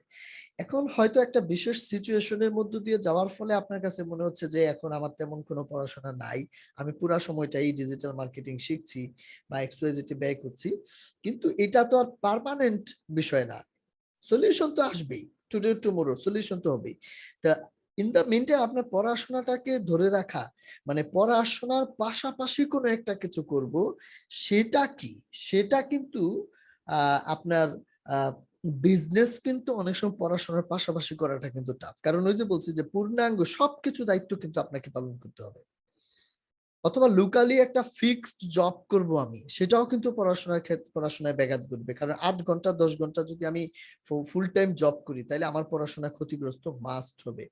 ফ্রিল্যান্সিং ই হচ্ছে এমন একটা বিষয় যেখানে আপনার কিন্তু আহ মানে আপনি যদি মনে করেন যে আগামী মাসে আমার পরীক্ষা, আমি আগামী 15 দিন আগের থেকে আমি ফাইবার থেকে কোনো কাজই নামাবো না, আমার মনে হয় যে আপনার কোনো সমস্যা হওয়ার কিন্তু কোনো কারণ নাই। আপনি হয়তো আগের থেকে যে এক্সিস্টিং কাজগুলো হাতে আছে এগুলা শেষ করে নতুন আর কাজে নিলেন না, পরীক্ষা টরীক্ষা শেষ করে তারপর আবার আপনি যে অ্যাপ্লাই করা শুরু করলেন, এটা কিন্তু সম্ভব ফ্রিল্যান্সিং এর মার্কেট প্লেসে, কিন্তু এটা কিন্তু অন্য কোনো ওয়েতে কিন্তু পসিবল না। আমার কথাটা বুঝতে পারছেন আপনি? যে কারণে আমাদের কি করতে হবে, পুরা সময়টাকে এখন ফোকাসড হয়ে, আমার মনে হয় আপনার নলেজটাকে আপনি কাজে লাগান। কোথায় কাজে লাগান? আপনি মার্কেট প্লেসে কাজে লাগান। তাহলে আপনি যে শিখলেন বা জানলেন, এটার অ্যাটাস্টেশন বা প্রুফ কিন্তু এখনো আসে নাই, যখন কাজে লাগাবেন তখনই কিন্তু এটা আসবে। আপনার ওইখানে যেহেতু কিছু এক্সট্রা সাউন্ড হচ্ছে, আপনাকে না দিয়ে আমি আমি আপনাকে আরেকটা প্রসঙ্গ বলে রাখি, যেটা আপনার জন্য খুব কাজে লাগবে। সেটা হচ্ছে যে মার্কেট প্লেসে কাজ পাওয়ার জন্য আপনার স্টেপস গুলা কি হওয়া উচিত। আমি আপনার একটা শর্টলি একটা স্টেপস দিতে চাই, একটা ওয়ে বলতে চাই। 1 নাম্বার বিষয় হচ্ছে যে আপনি কি কোন কাজগুলা করবেন। মার্কেট প্লেস মানে তো বাজার, বাজারে তো অসংখ্য কাজ আছে। এখন আপনি কোনগুলা করবেন? ধরেন আপনি টেকনিক্যাল এসইও করবেন, আপনি অন পেজ অপটিমাইজেশন করবেন, আপনি কিওয়ার্ড রিসার্চ করবেন, ডিসিশন মেক করেন আপনি কোনটা করবেন। এইবার আপনি হচ্ছে ওই যে ফাইবারে যে আপনি সার্চ করেন, আপনার ইয়াতে বায়ার হিসেবে সার্চ করেন, তাইলে সেলারদের গিগ গুলা খুঁজে পাওয়া যায়। সার্চ করলে আপনি দেখবেন হচ্ছে 10টা গিগ আপনি পেয়ে গেছেন, যেই টপিকস আপনি ধরুন টেকনিক্যাল অ্যাসিড লিখে সার্চ করছেন, 10টা গিগ পেয়ে গেছেন। আরো বেশি পাবেন, প্রথম 10টাকে আপনি গুরুত্ব দেন, কারণ এই 10টা কেন গুরুত্বপূর্ণ, এই 10টার ডিমান্ড তো আসলে ওরা তৈরি করছে অলরেডি। তো সেখানে আপনি কিন্তু স্টাডি করলে দেখবেন যে 50টা কাজ আপনি পেয়ে গেছেন। এক একটা গিগে যদি এভারেজে 5টা থেকে 50টা, এটা আপনি যখন একটা গুগল ডকে লিখে ফেলছেন, এবার আপনি সেখান থেকে দেখতেছেন কি যে কিছু কাজ ওভারল্যাপিং হয়েছে, কারণ ব্যক্তি তো আলাদা আলাদা গিগের মালিক, তো একই কাজ একাধিক জায়গায় আছে, তো ওগুলা বাদ দিলেন, দেখা গেল 20-25টা হচ্ছে ইউনিক কাজ। এই 20-25টা কাজের লিস্ট নিয়ে এবার আপনি আপনাকে ইন্টারভিউ নেন, নিজে নিজেকে ইন্টারভিউ নেন যে সিয়াম তুমি এই 20টা কাজের মধ্যে কয়টা পারো। আপনি দেখবেন হয়তো বা দেখা যাবে 10টা কাজ কমন করছে আমি পারি, হয়তো আরো 10টা কাজ আমি মোটামুটি পারি, একটু ঝাপসা আছে। তাইলে এর মধ্যে আবার 5টা কাজ হয়তো আপনি আবার ভিডিওতে গেছেন, যে আপনার ভিডিওটা আরেকবার দেখার পরে মনে হয়েছে যে না আরো 5টা কাজ এটা আমি পারবো, কারণ আগে তো আমি জানতামই না যে কি আমার জানা দরকার, এখন আমি জানি। তখন 15টা কাজ আপনার কাভার হয়েছে, কিন্তু আরো 5টা কাজ রয়ে গেছে, 10টা কাজ রয়ে গেছে, যেই কাজগুলো আপনি পারতেছেন না ভিডিও দেখে, সেই বিষয়গুলো আপনি গ্রুপে পোস্ট করেন, ইস্যুস গুলা সেইগুলো আপনি আমাকে জানান, গ্রুপে পোস্ট করেন। আমি করব কি ওই বিষয়গুলোর উপরে ফার্দার আরো ভিডিও ক্রিয়েট করে সলিউশন মূলক, অঙ্কের যেমন সমাধান বই আছে না, বা বিভিন্ন সাবজেক্টের সমাধান বই আছে না, আমরা নোট গাইড কিনি না, একইভাবে মনে করেন আমি হচ্ছে আপনার সেই সমাধান বইটা, আপনার কোন জায়গায় ইস্যু হচ্ছে সেই ইস্যুগুলো আমাকে দিলে ওইগুলার উপরে ভিডিও ক্রিয়েট করে যদি আমি আপনাদেরকে দেই, তাহলে আপনার ওই 5-10টা ইস্যু কি সলিউশন হয়ে যাবে না? তো যদি সলিউশন হয়ে যায়, তাহলে আপনি কিন্তু আপনার যে টপিক টেকনিক্যাল এসইও ওইটার উপরে যে 10টা গিগ সবগুলা কাজ কিন্তু এখন আপনার নখে দর্পণে চলে আসতেছে, আপনার কিন্তু এখন ইমপ্লিমেন্টেশন করার মতো কনফিডেন্স কিন্তু কাজ করতেছে। এটা হচ্ছে 1 নাম্বার বিষয়। আপনি রেডি হইলে আপনার প্রিপারেশনের জায়গাটা আর কি। এখন এটা না করে যদি আপনি প্রিপারেশন নেন, তাইলে যেটা হবে যে আপনি অনেক কিছুই জানেন, কিন্তু মার্কেট প্লেসে কোনটা বিক্রি করা যায় ওইটাই জানেন না। মানে আমি আমি অনেক কিছুই জানি, কিন্তু ইমপ্লিমেন্ট মানে মার্কেট প্লেসে তো আমি বিক্রি করবো যেটা, এটা যদি না জানি তাহলে আমার ইনকামটা হবে কিভাবে? তাহলে আমাকে ইফেক্টিভ কাজগুলা শিখতে হবে না, সঠিক কাজগুলা শিখতে হবে না, যেটা আমি বিক্রি করতে পারবো, যেটা আমি মনিটাইজ করতে পারবো। ঠিক আছে, টপিক আমার এসইও, কিন্তু এসইওর মধ্যে আবার আমি গেছি টেকনিক্যাল এসইওতে, সেইখানে কোন কাজগুলো আমার জানা দরকার, এইভাবে করে এটা নিশ্চিত করলেন। সেকেন্ড বিষয় হচ্ছে আপনি আপনার টপিকের উপর 3 থেকে 5টা গিগ তৈরি করেন। এখন আপনি গিগ কেমনে তৈরি করবেন, গিগ কেমনে তৈরি করা যায় এটা অলরেডি আপনাদেরকে একাধিকবার শেখানো হয়েছে, আপনি নিজে জানেনও, হয়তো ইফেক্টিভ গিগ কিভাবে করা যায় সেটা নিয়ে একটু স্টাডির দরকার পড়বে। গিগ তাহলে সেকেন্ড ধাপে আমরা ছিলাম যে আপনি 3 থেকে 5টা গিগ তৈরি করছেন, ওই যে 10টা গিগ যে আপনি স্টাডি করছিলেন ওই সময়ই কিন্তু আপনি দেখে ফেলছেন ওদের 10টা গিগ, যে ওরা কিভাবে টাইটেলটা দিছে, ওরা কিভাবে ডেসক্রিপশন গুলো লিখছে, কিভাবে তারা বুলেট পয়েন্ট পয়েন্ট দিয়ে দিয়ে তারা লিখছে, তারা 3টা প্যাকেজ তৈরি করছে, সেই প্যাকেজ গুলার মধ্যে কোন বিষয়গুলোকে গুরুত্ব দিছে। তো এই বিষয়গুলো আপনি 10টা জিনিস দেখার পরে কিন্তু মানে ভালো স্টুডেন্টের মতো, ভালো স্টুডেন্টরা কি করে 10টা মানুষের নোটকে কালেক্ট করে বা 5টা ফ্রেন্ডের কাছে নোট কালেক্ট করে, তারপর নিজে আবার একটু স্টাডি করে বই থেকে ইন্টারনেট থেকে গাইটা নিজের জন্য একটা সুপার নোট তৈরি করে, এরাই তো ভালো স্টুডেন্ট, তাই না? এক্স্যাক্টলি আপনি 10টা গিগ দেখলেন আপনার টপিকস এর উপর, তারপর ওই 10টা গিগের উপর এক্সপিরিয়েন্স নিয়ে আবার আপনি অলরেডি যে নলেজ আপনার আছে এগুলাকে কাজে লাগায় আপনি কি 3 থেকে 5টা গিগ আপনার জন্য তৈরি করলেন। এখন টেকনিক্যাল এসইওর মধ্যেই তো অনেকগুলা কাজ, 5টা গিগ কেন করতেছি, কারণ হচ্ছে আমি হয়তো এই 5টা কাজ একটা গিগে রাখলাম, ওই 5টা কাজ আরেকটা গিগে রাখলাম, এরকম করে প্যাকেজ প্যাকেজ করে আমি আলাদা আলাদা করলাম আর কি। 3 থেকে 5টা আপনি করলেন, তাহলে এই গিগ মানে হচ্ছে আপনার অফার। আগে আমরা নিশ্চিত করছি আমি পারি, এবার আমি যা যা পারি এগুলো বেচার জন্য আমি গিগ দিলাম, মানে বাজারে আমার মালগুলা উঠাইলাম আর কি। এইটার মধ্য দিয়ে মানুষ আমার সাথে কমিউনিকেশনটা করার সুযোগ পাচ্ছে। গিগকে অপটিমাইজ করার কিছু বিষয় আছে, এগুলা তো অলরেডি ইয়াসিন বিভিন্ন সময় কিন্তু শেয়ার করছে, আমিও বিভিন্ন সময় শেয়ার করছি, আপনি কিছু জিনিস জানেন। আরেকটা অংশ হচ্ছে বায়ার রিকোয়েস্ট। তাহলে গিগ তৈরি আমাকে জানতে হচ্ছে ভালো করে, আর হচ্ছে আমি বায়ার রিকোয়েস্ট পাঠাইতে পারবো। বায়ার রিকোয়েস্ট মানে হচ্ছে যে সকল বায়াররা কাজগুলা করাইতে চায় এদেরকে আমরা রিকোয়েস্ট পাঠাইতে পারবো টাইম টু টাইম। তার মানে আমি আমার অফারটা একটা গিগের মাধ্যমে পাঠাইলাম, কখনো কখনো বায়ার রিকোয়েস্টের মাধ্যমে পাঠাইলাম। এই হচ্ছে, তাহলে আমি কাজ জানি এবং আমি কাজের অফারটা পৌঁছাইলাম। তৃতীয় এবং ফাইনাল তিনটাই হচ্ছে শর্ট লিস্ট করে দিচ্ছি আমি। তিনটা জিনিসই দরকার আপনার কাজ পাওয়ার জন্য এবং কাজ করার জন্য। সেটা হচ্ছে যে আপনি অলওয়েজ অনলাইনে থাকার বা ম্যাক্সিমাম টাইম অনলাইনে থাকার একটা ব্যবস্থা করেন। ফাইবারের কিন্তু অ্যাপ আছে, আপনি ইনস্টল করেন মোবাইলের মধ্যে, আপনি নোটিফিকেশনটা অন করে রাখেন। কারণ হচ্ছে যখনই ক্লায়েন্ট আপনার গিগে হোক বা বায়ার রিকোয়েস্টের বিপরীতে রিপ্লাই করবে, সাথে সাথে আপনি যদি রিপ্লাই করতে না পারেন, তাহলে আপনি কিন্তু আলটিমেটলি কাজ পাবেন না। কারণ ক্লায়েন্ট মানে যখন আপনাকে নক দেয়, শুধু আপনাকেই সে দেয় এমন না, সে আরো কয়েকজনকে নক দেয়। এর মধ্যে যে আগে তার সাথে কমিউনিকেশন করে, সে কিন্তু তার সাথে আলোচনাটা আগাইতে থাকে। এখন আলোচনা আগাইতে আগাইতে ধরেন তারে পছন্দ হয়ে গেছে, সে কনফিডেন্স দিয়ে ফেলছে, সে রাজি হয়ে গেছে। তখন আপনি 10 মিনিট পরে বা 20 মিনিট পরে নক দিছেন, হয়তো আপনিও কনফিডেন্ট, কিন্তু আপনাকে আর কাজ দিবে কোথেকে? কারণ ক্লায়েন্ট তো, সে তো কাউকে না কাউকে হায়ার করে ফেলছে, আপনাকে আর দিবে কিভাবে? এই কারণে ইনস্ট্যান্ট কমিউনিকেশন কিন্তু একটা ইম্পর্টেন্ট বিষয় এখানে। তাহলে আপনি যদি কি কি নিয়ে কাজ করবেন আপনি বের করতে পারেন, আপনি যদি অফার রেডি করতে পারেন, এন্ড দেন আপনি যদি অলওয়েজ অনলাইনে থেকে ক্লায়েন্টের সাথে আপনি কমিউনিকেশনে ঢুকে যাইতে পারেন, মানে ক্লায়েন্ট নক দিছে আর ক্লায়েন্টের সাথে কানেকশন আপনার হয়ে গেছে। এবার কি, এবার আসলে কানেকশনে আপনি করবেনটা কি? সিম্পল, কিন্তু কানেকশনের বিষয়টা সিম্পল। সে কি বিষয় নিয়ে কথা বলবে? ধরেন টেকনিক্যাল এসইউর অফার আপনি পাঠাইছেন, টেকনিক্যাল এসইউর গিগ আপনি তৈরি করছেন, তো সে কি আপনাকে নক দিয়া বলবে যে তুমি আমাকে একটা ওয়েবসাইট ডেভেলপমেন্ট করে দিতে পারবা কিনা? আপনাকে মনে হয় এই কথা বলবে? সে কি আপনারা আচ্ছা বলবে যে তুমি আমাকে ব্যাকলিংক বানাই দিতে পারবা কিনা?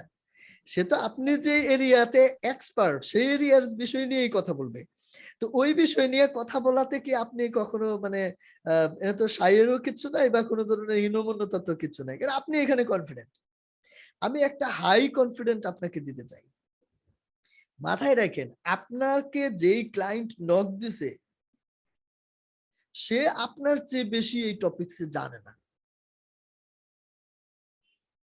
যদি সে আপনার মতো জানতো বা আপনার চেয়ে বেশি জানতো, তাহলে আপনারা হায়ার করতে আসতো না, সে নিজেই কাজটা করতো। সে হচ্ছে একজন ক্লায়েন্ট তার রিকোয়ারমেন্টটা বুঝছে, একজন রোগী তার সমস্যাটা বুঝতেছে। সলিউশন যদি নিজেই পারতো, তাহলে জীবনে ডক্টরের কাছে যাইতো না। এই কারণে ডক্টরের কাছে যাইয়া ফাঁকনামি করতে হয় না, ডক্টরের কাছে যাইয়া খোলামেলা বলতে হয়।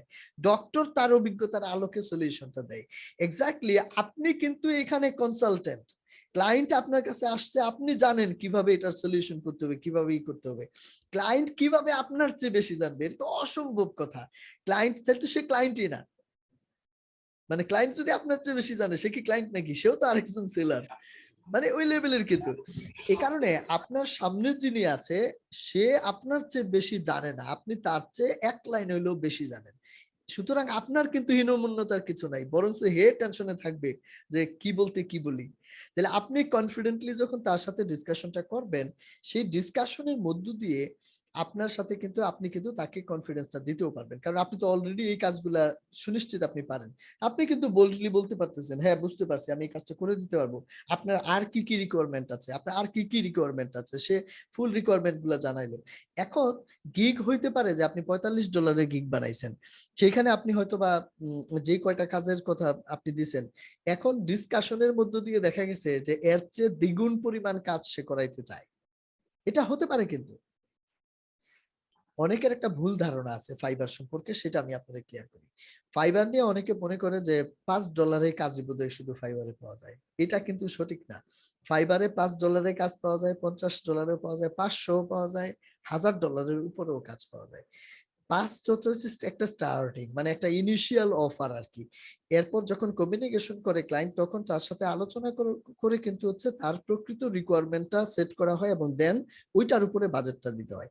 তাহলে আপনি যখন মেসেঞ্জারে কমিউনিকেশন করে দেখলেন যে সে দ্বিগুণ পরিমাণ কাজ আমার কাছ থেকে দাবি করতেছে, তাহলে আপনিও দ্বিগুণ পরিমাণ অর্থাৎ 45-এর জায়গায় $90 তাকে চার্জ করবেন। এই বিষয়টাও মেসেঞ্জারে আপনি বলবেন। সে কি করবে? বড়জোর বলবে তোমাকে কাজ দিলাম না। এর চেয়ে বেশি কি সে কিছু করবে? কিন্তু আপনি আচ্ছা 45 মানে আপনি $90 কাজ 45-এ কেন করবেন? আপনি অবশ্যই আপনার যেই কাজ করছেন শ্রমের মূল্যায়নের জায়গাও তো ওইটা নিশ্চিত করতে হবে, ওই জায়গাটা তো আপনি দেখবেন। তো এই কারণে ওইখানে কিন্তু বাইরের সাথে কমিউনিকেশনের সময় আপনি কিন্তু আপনার বাজেটটাকে বাড়ায় নিতে পারবেন, অর্থাৎ যোগ্য বাজেট যেটা হওয়া উচিত আর কি, ওই বিষয়টা আলোচনা করে সেখান থেকে আপনি নিয়ে নিতে পারছেন। তাইলে আপনি যদি কাজ পেয়ে যান তাহলে এখন কাজ কি, এবার আপনি এবার তো আর ফাইবারে বসে কাজ করার কিছু নাই, কাজ করবেন লোকালি, তাকে আপনি নিয়মিত আপডেট গুলা দিবেন। কোথা কোন কোন জায়গা দিয়ে আপডেট দিবেন? ওই যে মেসেঞ্জার, ওটার মাধ্যমে তো আপডেট দিবেন যে আমি এই কাজটা করছি, এই কাজটা করছি। অনেকে কিন্তু 7 দিন পরে একবারে আপডেট দেয়, এটা না। কাজ 7 ডেজের হইতে পারে, বাট এভরি ডেই তাকে কিছু কিছু আপডেট আপনি দিবেন, যতটুকু করছেন ততটুকু আপডেট দিলেন। তাহলে কি হলো, ক্লায়েন্টও বুঝতেছে যে না অ্যাডভান্সমেন্ট হচ্ছে, ক্লায়েন্ট ভালো লাগা ফিল করে। তো এইভাবে করে দিয়ে হচ্ছে এক পর্যায়ে ক্লায়েন্টকে আপনি কাজটা জমা দিলেন, হয়তো 5 দিন পরে 6 দিন পরে ক্লায়েন্ট বললো যে না আর একটু বাকি রয়েছে, এটা একটু চেঞ্জ করো, আপনি চেঞ্জ করলেন এবং ক্লায়েন্ট ফাইনালি কাজটা অ্যাকসেপ্ট করলো। দ্যাট ইজ ফ্রিল্যান্সিং, এর বাইরে কিচ্ছু নাই। এখানে আপনি খেয়াল করেন যে কোন জায়গাটাতে বেশি সিরিয়াসনেস দরকার। আপনি গিগ তৈরি করা, যে কোনো একটা মানুষ কিন্তু একটু স্টাডি করলে গিগ বানাইতে পারবে। যে কোনো একটা মানুষ চাইলে সার্বক্ষণিক অনলাইনে থাকতে পারবে। যে কোনো একটা মানুষ মানুষ মানুষ ক্লায়েন্টকে ফেক কনফিডেন্স দেখাইতে পারবে কাজ নেওয়ার জন্য, কিন্তু সে রিয়েল কনফিডেন্স দেখানো, কাজটা উঠানো, এইগুলার যোগ্যতা তারই থাকবে যে কিনা প্রথম স্টেপটা, যেটা যে স্টাডি করে কাজের লিস্ট তৈরি করছে এবং যে কাজগুলা শিখে নিশ্চিত করছে যে আমি কাজগুলা পারি, এরপরে যে কাজের মধ্যে নামছে।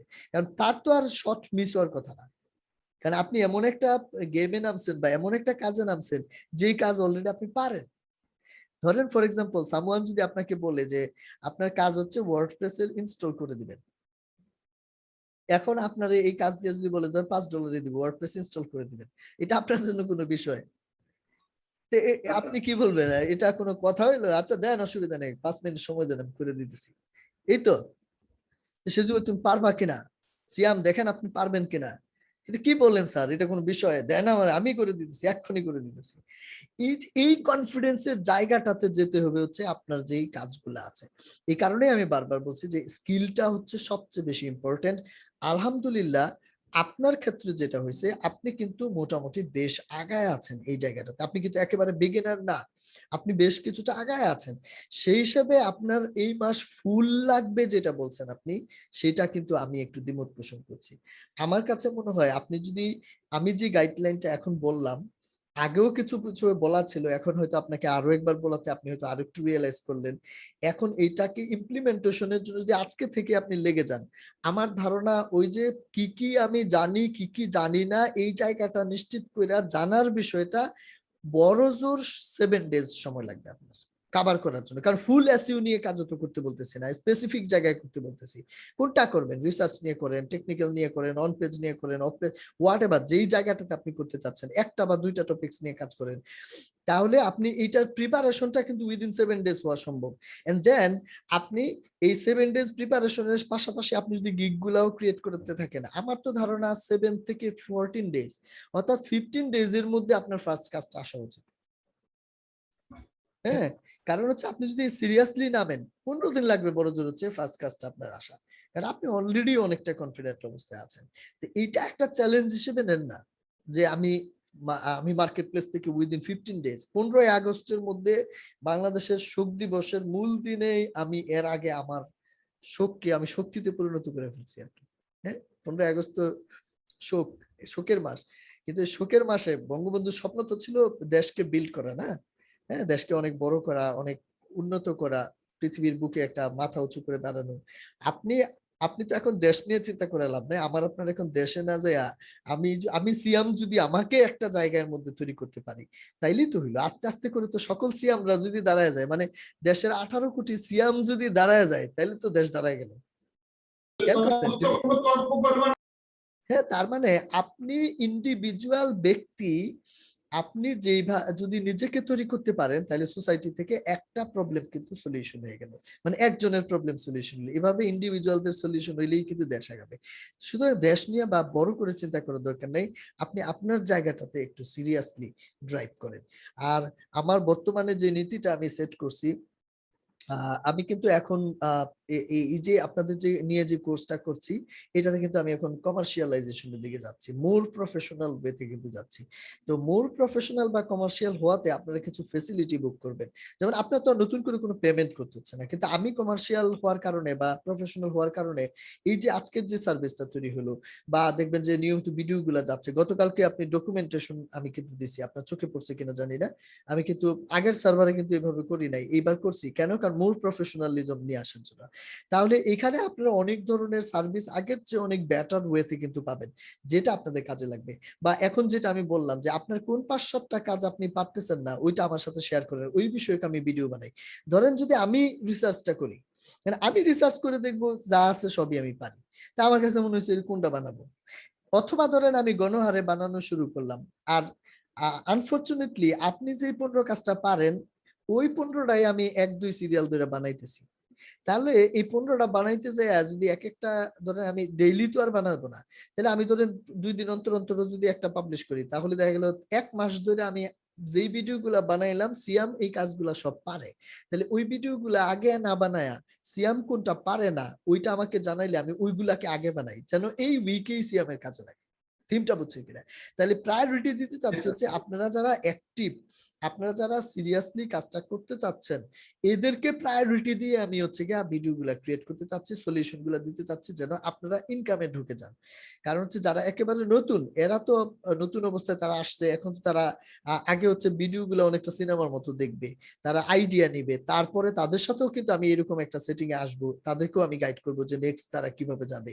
তো একেবারে জিরো লেভেলের একটা মানুষকে আমি আপনারা যে গাইড করলাম, এই গাইড করলেই বা কি, সেটা তো সে তো করতে পারবে না, কারণ আপনার অলরেডি 60-70% কাজ জানা আছে, বাকিটা নিয়েই আপনি ঝাঁপায় পড়তে পারবেন, যেটা 7 ডেজ বা 14 ডেজে সম্ভব। নতুনদের তো এটা সম্ভব না, নতুনদের তো অ্যাটলিস্ট 1-2 মাস সময় তো তাকে আগে স্টার্টিং এ স্টাডিটা করতে হবে বা তৈরি হইতে হবে।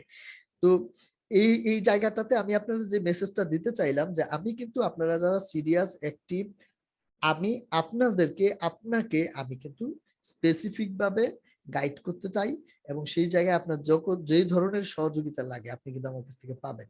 কিন্তু আপনি আপনার যে সিরিয়াসনেসটাকে একটু বাড়ায়া একটা টার্গেট নেন, একটা চ্যালেঞ্জ নেন, যে উইদিন নেক্সট 15 ডেজ আমি আমার ফার্স্ট কাজটা যে কোনো মূল্যে আমি ফাইবার থেকে নিয়ে আসবো। এটা হচ্ছে আমার চ্যালেঞ্জ। এই চ্যালেঞ্জটা আপনি নেন। এখানে আমার কি কি জায়গায়, মানে আমি তো অলরেডি কি কি দিতে পারবো সেটা বলছি, এর বাইরেও কি লাগবে আপনার, আপনি সেটা আমার কাছ থেকে নেন, নিয়ে আপনি এটা নিশ্চিত করেন। আপনি চ্যালেঞ্জটা নিছেন কিনা সেটা আমাকে একটু কনফার্ম করেন। ইনশাল্লাহ, ইনশাল্লাহ আপনি চ্যালেঞ্জটা নেন, এবং ইনশাল্লাহ আপনি অনেক ভালো করেন। আহ তো আপনার ওইখানে মেবি পারিপার্শ্বিক কিছু ইস্যুস আছে, আমি বুঝতে পারছি। তো অসুবিধা নেই, আমরা আলোচনাটাকে এই জায়গাতেই আজকে সীমাবদ্ধ রাখলাম, কারণ এটা একটা কন্টিনিউয়াস প্রসেস। আমার মনে হয় যে এখানে আজকে যতটুকু আলোচনা হইলো, এটা আপনার জন্য কিছুটা হইলেও কাজে লাগবে, এবং এটা আপনাকে অ্যাটলিস্ট 1 ঘন্টা আগের চেয়ে এখন আরেকটু বেটার জায়গায় নিয়ে আসছে। আমরা প্রয়োজনে কন্টিনিউয়াসলি এই ধরনের সেশন গুলাতে আমরা থাকবো, তাহলে আপনার ডেভেলপমেন্টটা নিয়মিতই হইতে থাকবে। সিয়াম, আপনাকে একটা বিষয় আমি আপনাকে জানাই বা আপনার অনুমোদন নিয়েই আমি মিটিংটা শেষ করি। সেটা হচ্ছে, আপনার সাথে যে ডিসকাশনটা হলো বা আলোচনাটা হলো, এই বিষয়টা তো আমি আসলে চাইলেও গ্রুপে সবার সাথে ইন্ডিভিজুয়ালি করতে পারছি না। সেক্ষেত্রে এই আলোচনাটা আমি যদি পাবলিশ করি পাবলিকলি, এতে আপনার মানে কোনো আপত্তি নাই তো নাকি? হ্যাঁ, ঠিক আছে, তাহলে আমি এটা দিব, তাহলে হলো কি অন্যরাও বিষয়টা সম্পর্কে জানলো। আর আপনারা যারা সিনিয়র আছেন, এদের কাছে আমার একটা পরামর্শ বলেন বা একটা দাবিও বলতে পারেন, যেটা আমার থাকবে, সেটা হচ্ছে, আমি যেমন আপনাদেরকে সাপোর্ট দিয়ে যাচ্ছি, বা আমি যেমন আপনাদেরকে চেষ্টা করে যাচ্ছি সর্বোচ্চ হেল্প করার জন্য, আপনাদেরও কিন্তু কমিউনিটির প্রতি একটা দায়িত্ব কিন্তু আছে। যখন আপনি সিনিয়র হন, জুনিয়রদের প্রতি কিন্তু একটা দায়িত্ব অটোমেটিক আসে। এখন ধরেন আমি এই যে আপনাকে যে গাইডলাইন গুলা করলাম আর যে বিষয়গুলো বললাম, বা আপনারা যে বিষয়গুলো শিখতেছেন জানতেছেন, এই বিষয়গুলো আপনার মধ্যে রেখে দিলেও আপনার থাকবে। আপনি যদি কারোর সাথে শেয়ার করেন তাইলেও কিন্তু আপনার থাকবে, কমবে না কিন্তু। লার্নিং কিন্তু কখনোই শেয়ার করলে কমে না, শেয়ারিং ইজ কেয়ারিং, শেয়ার করলে বাড়ে। বাড়ে কেন? কারণ শেয়ার করতে যায় আপনার আরেকটু বেশি স্টাডি করতে হয়, অথেন্টিক ডাটা আনতে যায় একটু খুঁজতে হয়, তখন আপনার কিন্তু আরো নলেজ বাড়ে। তা আপনি যেটা করবেন, যে এই যে আলোচনা হলো, এই আলোচনার মধ্য থেকেই বা আপনি কি নিলেন, কয়েকটা স্টেপস এর কথা বলছি, বা আপনি আপনার কোন জায়গাটা মনে হচ্ছে যে একটু এক্সট্রা অর্ডিনারি ছিল, যেটা থেকে আপনার মনে হচ্ছে যে না, ডিসিশনটা আরেকটু স্ট্রং হওয়া উচিত, বা মনে করেন আপনি গিগের ক্ষেত্রে, অথবা এই যে রিসার্চ করে বের করব, অথবা এই যে আমি অলওয়েজ অনলাইন থাকবো, যেই পয়েন্টটা বা যেই পয়েন্টগুলো আপনার কাছে মনে হয়েছে যে এটা ইফেক্টিভ ছিল, এর উপর একটা পোস্ট ক্রিয়েট করে আপনি আপনার ওয়ালে পোস্টটা দেন, এটা আপনি শেয়ার করেন গ্রুপের মধ্যে। তাইলে কি হলো, এই বিষয়টা নতুনরা জানলো, কারণ আমি চাইলেও কিন্তু সবার সাথে এভাবে করে করতে পারছি না। And আমি আপনাকে দিলাম, আপনার মাধ্যমে আরো 10টা মানুষ জানলো। হ্যাঁ, কিছু ইউনিক পোস্ট যদি আপনি গ্রুপের জন্য করেন, সেটা তো আমি একবারে খুব বেশি অ্যাপ্রিসিয়েট করব আপনাকে। কিন্তু অ্যাটলিস্ট আপনি আপনার নিজের প্রোফাইলে অন্তত দেন। প্রোফাইলে কেন দিবেন এটা নিয়ে আগেও আমি বহুবার বলছি, যে আপনি যদি না দেন তাহলে আপনার নিজস্ব যে ব্র্যান্ডিং ডিজিটাল মার্কেটার হিসেবে, সেটাও তো পারফেক্টলি ডেভেলপ হচ্ছে না। ইয়াসিন কিন্তু এই জায়গাটাতে একটু আগায় আছে। আপনি আপনার ওয়ালের মধ্যে কিন্তু প্রচুর পরিমাণে ডিজিটাল মার্কেটিং রিলেটেড পোস্ট আপনি করবেন, তাহলে মানুষও কিন্তু জানবে, বুঝবে যে না, আপনি একটা সিরিয়াস টপিক, সিরিয়াস একটা বিষয় নিয়ে আপনি শিখছেন, এবং এটার ফলে কিন্তু আপনার একটা পার্সোনাল ব্র্যান্ডিংও কিন্তু তৈরি হবে। যখন আপনি ইন্টারন্যাশনালি কাজ করেন, তখন কিন্তু অনেক সময় আপনার এই এই ব্র্যান্ডিং গুলাও কিন্তু আপনার একটা ইফেক্ট কিন্তু ফেলে বড় কাজ পাওয়ার ক্ষেত্রে। ধরুন ছোট ছোট $5-10 কাজে হয়তো লাগবে না, কিন্তু আপনারা কেউ $1000 কাজ দিবে, $2000 কাজ দিবে, ডেফিনেটলি গুগলে আপনারা সার্চ করার চেষ্টা করবে, কারণ আপনি এসইও নিয়ে কাজ করছেন, আপনার এসইও খুঁজে পাওয়া যায় কিনা, বা আপনাকে খুঁজে পাওয়া যাচ্ছে কিনা গুগলে দেখতে চাইবে কিন্তু, বা অনেক সোশ্যাল মিডিয়া এসে সার্চ করে দেখতে চাইবে এর স্টোরিটা কি বা ব্যাকগ্রাউন্ডটা কি। আগে মানুষ সিভি দেখে মূল্যায়ন করতে, এখন সিভি দেখে না, এখন মানুষ কিন্তু সোশ্যাল মিডিয়া প্রোফাইল দেখে, এখন মানুষ কিন্তু গুগল দেখে মূল্যায়ন করে।